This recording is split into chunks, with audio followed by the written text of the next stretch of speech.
दोस्तों स्वागत है आपका टुडे न्यूज 9 में। आपके साथ मैं हूं मोनिश मलिक। जैसा कि आपको पता है कि उत्तराखंड में एसआईआर का दूसरा चरण शुरू हो चुका है। इस दूसरे चरण में लोगों को नोटिस भेजे जा रहे हैं, लेकिन लोगों को कंफ्यूजन ये है कि आखिर उन्हें नोटिस किस आधार पर मिल रहा है, नोटिस भेजे जाने के पीछे क्या कारण है। तो दोस्तों आज के वीडियो में आपको वही बताने जा रहे हैं कि किन किन लोगों को वो नोटिस प्राप्त हो रहे हैं। तो सबसे पहले दो तरीके के लोग हैं जिन्हें ये नोटिस प्राप्त हो रहे हैं। एक तो वो लोग जिनका नाम 2003 की वोटिंग लिस्ट में नहीं था। इसी के साथ साथ एक वो लोग जिन्होंने इस बार जो एसआईआर हुआ है उसका फॉर्म फिल नहीं किया था,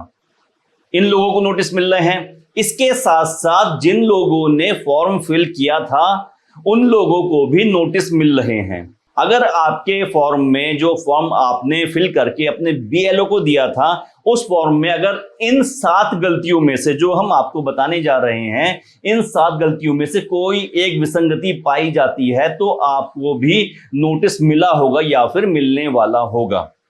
सबसे पहले प्रकार की जो विसंगति है इसमें वो ये है कि अगर आपके नाम में अंतर पाया जाता है, मान लीजिए 2003 की लिस्ट में आपका नाम कुछ और था, स्पेलिंग कुछ और थी, और वर्तमान में आपके नाम की स्पेलिंग में अंतर हो जाता है, तो दोनों में 2003 की लिस्ट में और अब की लिस्ट में अगर डिफरेंस पाया जाता है तो ऐसे लोगों को भी नोटिस मिल रहा है।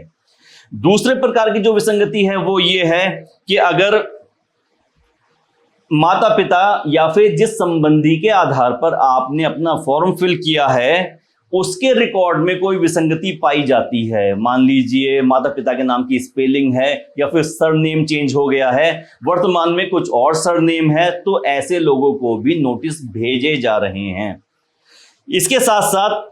तीसरे प्रकार की जो विसंगति है वो ये है कि अगर माता पिता की आयु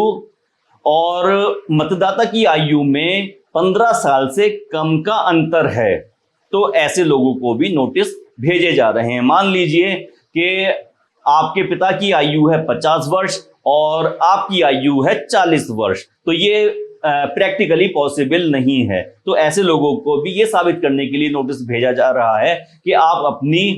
एक्चुअल आयु साबित करें। जो चौथे प्रकार की विसंगति है वो ये है कि अगर आपकी माता पिता और मतदाता की आयु में 50 वर्ष से अधिक का अंतर है तब भी ऐसे लोगों को नोटिस भेजा जा रहा है। मतलब मान लीजिए पिता की उम्र 80 साल है और बेटे की उम्र मात्र 30 साल है, तो ऐसे लोगों को भी नोटिस भेजा जा रहा है, जो कि प्रैक्टिकली पॉसिबल नहीं है। इसके साथ साथ जिन लोगों ने अपनी मैपिंग अपने दादा दादी या फिर नाना नानी से की है और उनकी उम्र में 40 साल से कम का अंतर पाया जाता है,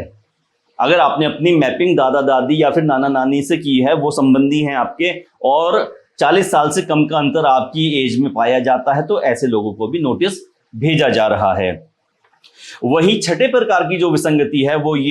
ये कहती है कि अगर भाई बहनों की आयु में 9 महीने से कम का अंतर है, लोगों को भी नोटिस प्राप्त होगा। वहीं जो अंतिम विसंगति है, जो सबसे लास्ट है, उसमें यह बताया गया है कि अगर एक ही पूर्वज से 6 से अधिक लोगों ने मैपिंग की है तो उन लोगों को भी नोटिस भेजा जा रहा है। मान लीजिए